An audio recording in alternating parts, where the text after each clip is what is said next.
بس انا مش هحل يا جدعان غير لما نفهم ايه الحوار. السلام عليكم، ازيكم يا اولاد، ازيكم يا اخوات، عاملين ايه؟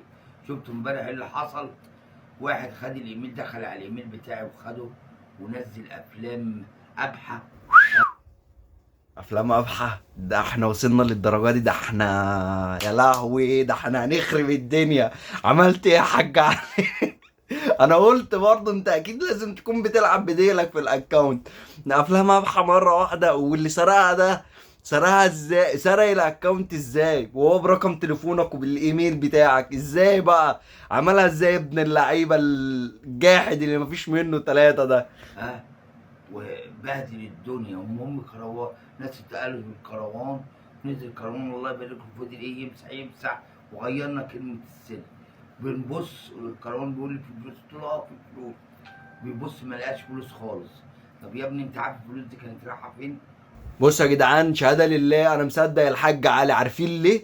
عشان حاجه واحده بس، عشان هو قاعد على سجاده الصلاه وماسك السبحه والطربوش. هم دول اللي مخليني مصدقه. والله العظيم لو كان قاعد على الكرسي اللي هو كان بيقعد عليه ولا الكنبه اللي ورا دي ما كنتش مصدقه. ما كنتش هصدقه خالص، بس انا مصدقه عشان الحركه اللي هو عاملها، القعده اللي هو عايدها دي. وبعدين فلوس ايه يا حاج علي؟ ده انت كلك فلوس يا راجل. سيبك من الكلام ده. انت عارف الفلوس اللي انت خدتها دي هو استبدلها عمله يا جماعه، استبدلها عمله يعني لعب. استبدلها لعب كده، حسب الله ونعم الوكيل. لا يا حاج علي ما تدعيش، انت الدعوه بتاعتك مستجابه يا راجل. ده انت كده تقلبه كومودينو. اخرة الليل عب بديله. انت عارف الفلوس دي كانت رايحه فين؟ كنت بطلع لله يا ابني.